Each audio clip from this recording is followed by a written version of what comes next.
Good morning all student PSC second year second semester. आज आपके course farming system and sustainable agriculture, farming system sustainable agriculture के अंतर्गत जो lecture topic है integrated farming system. Integrated farming system जिसको short में बोलते हैं IFS।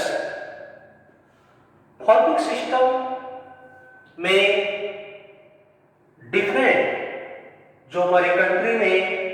15 एग्रो क्लाइमेटिक जोन है, 15 एग्रो क्लाइमेटिक जोन के अंतर्गत डिफरेंट प्लेसेस डिफरेंट जोन में है। जब वहां पे क्रॉप कल्टीवेशन के लिए लैंड धीरे धीरे कम होती जा रही है, ऐसी कंडीशन में आप देखते हैं कि जो फार्मर जिसके पास पहले कल्टीवेटेड लैंड के रूप में अगर 5 हेक्टेयर 7 हेक्टेयर तक था,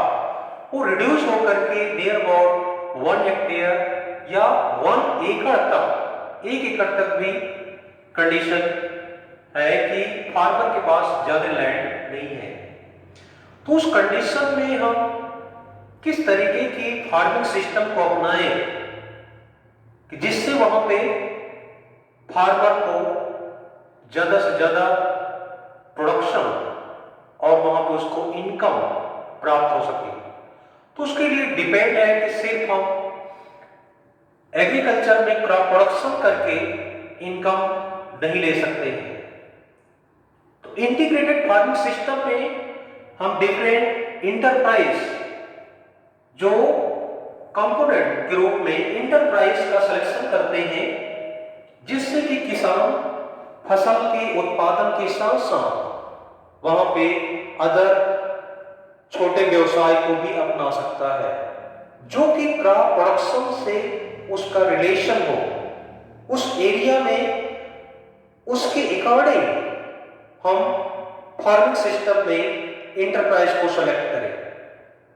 इसलिए जो इंडिया में 15 एग्रो क्लाइमेटिक जोन है, तो डिफरेंट एरिया में जहां पे जो इंटरप्राइज अच्छे तरीके से वहां पे उसका प्रोडक्शन मिल सके, उस उद्यम को उस एंटरप्राइज को वहां पे हम सेलेक्ट करना सबसे अच्छा होता है कि जिससे किसान को जो अपनी नीड आवश्यकता है क्रॉप प्रोडक्शन से, cereal crops, pulse crop, oil crop, pulse crop and आपका जो उसकी आवश्यकता के अकॉर्डिंग वहां पे जो उसकी नीड है उसका प्रोडक्शन करने के साथ साथ हम वहां पे जैसे आपका डेयरी फार्मिंग, पशुपालन करने से आपको देखते हैं कि जो हमारा क्रॉप प्रोडक्शन और एनिमल हस्बेंड्री दोनों का एक दूसरे से इंटरेक्शन होना चाहिए, कि जो दोनों का वेस्ट मटेरियल यानी जो वहां पे है उसका हम यूटिलाइज कर सके, या जो प्रोडक्शन हो रहा है उसका हम जो इंटरप्राइज वहां पे सेलेक्ट किए हैं उनमें उसका उपयोग हो, जो कि बाहर से हमें कोई खरीदने की वहां पे आवश्यकता नहीं हो। जैसे आप देखते हैं कि एनिमल हस्बेंड्री करते हैं तो वहां पे जो फॉरेस्ट प्रोडक्शन चारा उत्पादन, आप वहां पे जो प्लांट जो क्रॉप प्लांट है उससे ड्राई फॉरेस्ट और वहां पे आप ग्रीन फॉरेस्ट दोनों तरीके से वहां पे आप उसका ले सकते हैं। और उसके साथ साथ जो दाने के रूप में एनिमल को देते हैं मिल्क उत्पादन के लिए, तो बाहर से आपको खरीदने की आवश्यकता नहीं होगी, जो कि उसी से उसकी पूर्ति हो जाएगी। और एनिमल हस्बेंड्री में जो काउ डंग, बफेलो डंग, इनके जो गोबर यानी डंग है उसका हम फील्ड में डाल करके सॉइल की फर्टिलिटी को इंप्रूव कर सकते हैं। और उसका जो एडवांटेज है कि जो उसके मिल्क प्रोडक्शन से जो बाई प्रोडक्ट उठ के मिल रहे हैं उसको मार्केट में बेचने से एक्स्ट्रा इनकम फार्मर को मिलती है। यानी जो डेली रिसोर्स, जो इनकम की रिसोर्स है वो आपका वहां पे फार्मर को अवेलेबल होते रहते हैं, मिलते रहते हैं। ये उसकी एडवांटेज है, एक्स्ट्रा बेनिफिट। जो कि हम पोल्ट्री प्रोडक्शन करते हैं तो पोल्ट्री प्रोडक्शन में भी हम देखते हैं कि वहां पे एक प्रोडक्शन, मीट प्रोडक्शन, जो कि मार्केट में इसको बेचने से एक्स्ट्रा इनकम फार्मर को मिलती है। तो वही चीज आईएफएस इंटीग्रेटेड फार्मिंग सिस्टम में डिफरेंट एग्रोक्लाइमेटिक जोन में वहां पर उसके अकॉर्डिंग जो सिचुएटेड प्लेस है उसको वहां पे अपना सकते हैं। तो आइए आपको फर्स्ट इसमें इंट्रोडक्शन, जो अभी आपको उसके बारे में बता रहा था, इंट्रोडक्शन में इंटीग्रेटेड फार्मिंग सिस्टम एक component of farming system research introduce A change in farming techniques for maximum production is a cropping pattern. जो भी आपको बताया कि maximum production is a cropping pattern, जो कि वहां के क्रॉपिंग पैटर्न है उसके अकॉर्डिंग वहां पे हम क्रॉप का प्रोडक्शन करेंगे and take care of optimal utilisation of resource. जो वहां के नेचुरल रिसोर्स हैं उनका हम पूरा यूटिलाइज करें। The form base of better recycling, जो वहां उस मटेरियल को हम for base of better recycling, उसका रिसाइकलिंग करें जो वेस्ट मटेरियल है, for productive purpose of the IFS integrated farming system की पर्पस से। तो ये आपका इंट्रोडक्शन जो अभी आपको हमने बताया, और इसको आप जो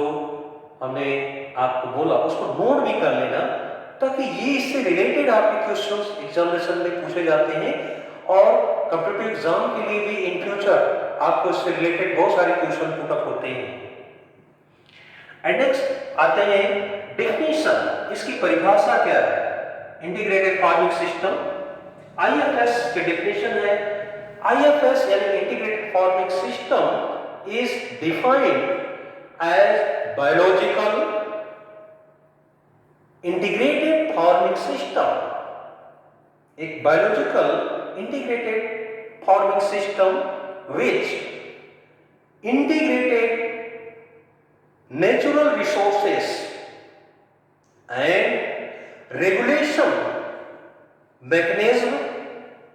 into farming activities to achieve maximum replacement of farm inputs, secure sustainable production of high quality food and other products through ecologically preferred technology sustain for income। Means Hindi में कि जब हम इंटीग्रेटेड फार्मिंग सिस्टम, एक आपका biological integrated farming system है, जो कि वहां पे हम नेचुरली जो बायोलॉजिकल के रूप में जितने आपके वहां पे कह सकते हैं फार्मिंग में इको फ्रेंडली होते हैं, लाइक अर्थवर्म, केचुआ, अर्थवर्म एंड वहां पे जो सॉइल माइक्रो ऑर्गेनिज्म उनको इंप्रूव करना, जिसको हिंदी बोलते हैं सूक्ष्म जीव को सॉइल में जो प्रेजेंट है उनको इंप्रूव करना। मीन्स वहां पे नेचुरल तरीके से हम वहां पे मैन्योर को वहां पे डिकम्पोज करके सॉइल में मिक्स करते हैं, जिससे कि वहां की सॉइल की फर्टिलिटी नेचुरली तरीके से, बायोलॉजिकली तरीके से इंप्रूव होती है। एंड इंटीग्रेटेड नेचुरल रिसोर्स यानी जो वहां पे प्रकृति के द्वारा नेचुरल जो रिसोर्सेस हैं उसका पूरा utilisation and regulation mechanism into farming activities जो वहां पे फार्मिंग यानी खेती करने की जो एक्टिविटीज है, टू अचीव मैक्सिमम रिप्लेसमेंट, जो वहां पे जैसे कुछ ऐसे मटेरियल है क्रॉप रेजिडुअल मटेरियल्स एंड कुछ वहां पे इस तरीके से कि जो अदर एक्सट्रैक्ट मटेरियल है उनको हम रिसाइकिल करें, उसको वहां पे डिकम्पोज करके उसको रिसाइकिल करके सॉइल में डालने से सॉइल की फर्टिलिटी लेवल इंप्रूव होती है। And replacement of for inputs secure sustainable production, वहां पे जो सस्टेनेबल एग्रीकल्चर के अंतर्गत जो प्रोडक्शन वहां पे आपको मिलता है, जो उसका उत्पादन उपयोग उसमें सिक्योरिटी होती है, उसमें देखते हैं कि एडल्ट्रेशन नहीं होता है, जो केमिकल नहीं होता है, इससे आपके लिए फूड हेल्दी है, जो कि इन फ्यूचर उसको हम प्रिजर्व करके यूज में ले सकते हैं, जो कि ह्यूमन बीइंग एंड जो एनिमल के लिए भी, तो वहां पे उसको हम यूज में ले सकते हैं, जो कि फूड की क्वालिटी बेटर होगी एंड जो उसके इको फ्रेंडली यानी इकोलॉजिकली प्रिफर्ड टेक्नोलॉजी का वहां पे हम यूज करते हुए फार्म के इनकम को इंप्रूव करते हैं,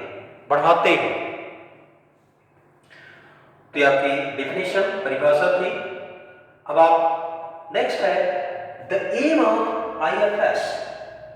इंटीग्रेटेड फार्मिंग सिस्टम का उद्देश्य क्या है, एम क्या है, जिसको कि हम वहां पे एडॉप्ट करने के लिए उसको हम विवश हैं और उसका इंपैक्ट क्या है, जो कि इन्वायरमेंट में और ह्यूमन बीइंग हेल्थ, जो उसके लिए वहां पे प्योर सिक्योर। तो नेक्स्ट जो आप फर्स्ट इसमें aim of IFS integrated farming system का उद्देश्य, ऑब्जेक्ट फर्स्ट है efficient recycling of food and animal wastage, वहां पे इफिशिएंट रिसाइकलिंग यानी जितने वहां पे वेस्टेज मटेरियल है उसका हम रिसाइकलिंग करके उसको हम यूज में ले सकते हैं, सॉइल की फर्टिलिटी इंप्रूव कर सकते हैं, क्रॉप प्रोडक्शन में यूज ले सकते हैं एंड डिफरेंट जो इंटरप्राइज आप जो उद्यम वहां पे आप यूज में लिए हो उसको हम अच्छे तरीके से उसको इंप्रूव कर सकते हैं और उसको हम यूज करके क्रॉप प्रोडक्शन एंड इंटरप्राइज में उसको सेलेक्ट कर सकते हैं। तो efficient recycling of form and animal wastage, animal wastage में जैसे आप लोग देखते हैं कि डंग है यानी गोबर एंड यूरिन मलमूत्र, उसको हम जितने क्रॉप के रेजिडुअस मटेरियल्स हैं, अवशेष भाग हैं लाइक लीफ स्टेम रूट, उसको हम डिकम्पोज पिट में डाल करके और इसके वेस्टेज एनिमल के वेस्टेज मटेरियल को डाल करके उसमें उसको डिकम्पोज करके, जो कि ऑर्गेनिक फार्मिंग के अंतर्गत ऑर्गेनिक मटेरियल्स में हम वहां पे एफवाईएम के रूप में, मैन्योर्स के रूप में, जो बल्कि मैन्योर है कंपोस्ट मैन्योर के रूप में वहां पे प्रिपेयर कर सकते हैं, तैयार करके, जो कि सॉइल में उसकी फर्टिलिटी को इंप्रूव करने के लिए वहां पे उसको डाल सकते हैं फील्ड में। एंड सेकेंड है मिनिमाइजिंग द न्यूट्रिएंट लॉसेस, यानी हम अगर इंटीग्रेटेड फार्मिंग सिस्टम में देखें कि ऑल ओवर जितने भी जो इको फ्रेंडली हैं एंड वहां पे एनिमल्स एंड डिफरेंट और भी इंटरप्राइज हैं, जो उनका हम यूज करके मिनिमाइजिंग द न्यूट्रिएंट लॉसेस, यानी वहां पे फील्ड में आप देखते हैं कि हम ऐसे न्यूट्रिएंट मटेरियल को फील्ड में डालते हैं तो उसका लॉस कम होता है, जो कि फील्ड में आप जितनी बार उसको मिक्स करते हैं तो सॉइल की प्रॉपर्टीज टेक्सचर एंड स्ट्रक्चर दोनों वहां पे बेटर अच्छे तरीके से होते हैं, जो कि वहां पे वाटर होल्डिंग कैपेसिटी फील्ड की बढ़ जाती है, जो कि फील्ड में एरेशन प्रोसेस अच्छे होते हैं, तो उस कंडीशन में देखते हैं कि वहां पे जो न्यूट्रिएंट लॉस है वो कम होगा, जो कि सॉइल का टेंपरेचर भी मेंटेन होगा एंड वहां पे जो due to erosion by water by air उसका वहां पे कंट्रोल होगा। And next number third, maximising the nutrient use efficiency, इस तरीके से जो न्यूट्रिएंट के बारे में अभी आपको बता रहे थे कि अगर हम उसको कंजर्वेशन करते हैं, वहां पे सॉइल में हम उस चीज को मिक्स करते हैं, तो उसमें न्यूट्रिएंट की जो यूज एफिशिएंसी वहां पे जो है इंक्रीज होगी, जो कि उसको हम इन फ्यूचर अच्छे तरीके से क्रॉप प्रोडक्शन के लिए यूज में ले सकते हैं, जो कि सॉइल की फर्टिलिटी वहां पे सस्टेनेबल एग्रीकल्चर के अंतर्गत वहां पे लंबे समय तक हम यूज में ले सकते हैं, जो कि क्रॉप प्रोडक्शन वहां पे इंप्रूव होगा, डिक्रीज नहीं होगा। And next, following efficient cropping system and crop rotation, जो वहां के एफिशिएंट क्रॉपिंग सिस्टम है, जो क्रॉपिंग पैटर्न के अंतर्गत वहां पे हम जो क्रॉपिंग सिस्टम में क्रॉप्स का सिलेक्शन करते हैं, तो उसको हम अच्छे तरीके से क्रॉप रोटेशन को वहां पे एडॉप्ट करेंगे। क्रॉप रोटेशन को एडॉप्ट करने से वहां की सस्टेनेबिलिटी इंप्रूव होगी, बढ़ जाएगी। लाइक क्रॉप रोटेशन की डेफिनेशन आपको यहां पे बता दे रहे हैं कि इसको डिफरेंट जो क्रॉप है, जो हम अकॉर्डिंग सीजन उसको सेलेक्ट करते हैं, तो उस फील्ड में जहां पे पर्टिकुलर एरिया में हम क्रॉप को क्रॉपिंग सिस्टम में हम यूज में लेना चाहते हैं, तो उसको रोटेट करना चाहिए। फसल चक्र का मेन ऑब्जेक्ट होता है, यानी लेगुमिनस क्रॉप के बाद नॉन लेगुमिनस क्रॉप, यानी दलहनी फसल के बाद जो आपकी अदलहनी फसल यानी सीरियल क्रॉप्स में, और आयल्स क्रॉप के बाद फिर आपका पल्स क्रॉप या सीरियल क्रॉप्स, और वहां पे डीप रूटेड के बाद shallow rooted crop, high fertiliser के बाद या हाई न्यूट्रिएंट के बाद लो न्यूट्रिएंट या फर्टिलाइजर यूज होने वाली जो क्रॉप, हाई प्लॉविंग के बाद लो प्लॉविंग, हाई वाटर रिक्वायरमेंट के बाद लो वाटर रिक्वायरमेंट क्रॉप्स। इस तरीके से जो कॉम्बिनेशन हम क्रॉप रोटेशन के अंतर्गत वहां पे हम यूज में लेते हैं, तो वहां की फॉलोइंग एफिशिएंट क्रॉपिंग सिस्टम जो पैटर्न है, वहां की जो क्रॉप्स अच्छे तरीके से वहां पे सर्वाइव होगी और उसका प्रोडक्शन भी अच्छा होगा, जो कि वहां पे सस्टेनेबिलिटी इंक्रीज होगी। And next, complementary combination of for enterprise, वहां पे जो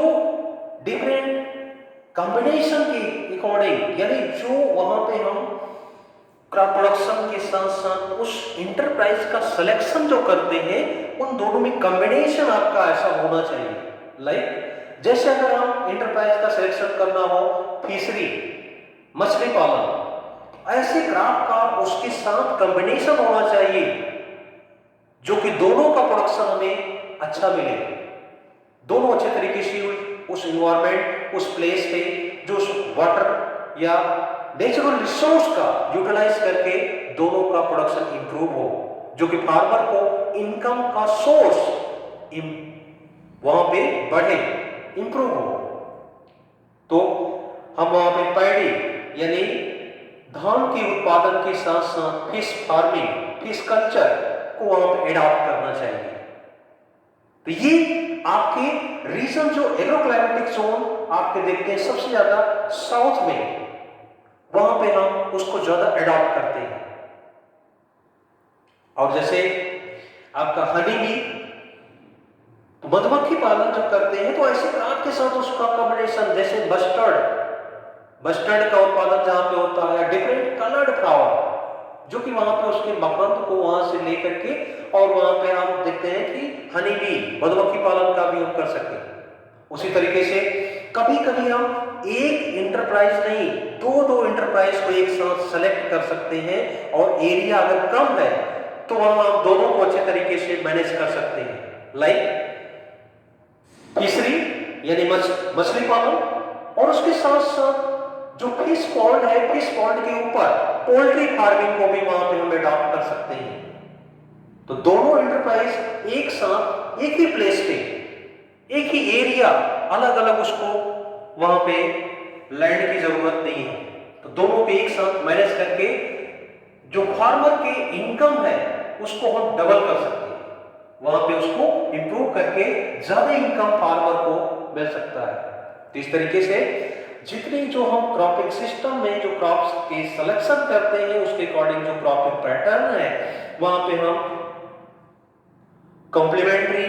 कॉम्बिनेशन ऑफ फार्म एंटरप्राइज को सेलेक्ट करना चाहिए। तो आज के टॉपिक जो फार्मिंग सिस्टम में इंटीग्रेटेड फार्मिंग सिस्टम आईएफएस की introduction, definition and the aim of IFS integrated farming system का उद्देश्य क्या होना चाहिए जिससे हम वहां पे क्रॉपिंग सिस्टम में अपना सके, एडॉप्ट कर सके। तो आज के टॉपिक यहीं पे, नेक्स्ट टॉपिक कल इससे रिलेटेड एडवांटेज और उससे जो उसमें फैक्टर इफेक्ट्स करते हैं तो कल इस पे डिस्कस करेंगे। तो आज के लिए इतना ही। इससे रिलेटेड आपको कोई टॉपिक से क्वेरी हो, जो आपके कोई क्वेश्चंस हो, तो आप इवनिंग 5 to 7 आप कांटेक्ट कर सकते हैं जिससे कुछ आपको सोल्यूशन मिल सकता है।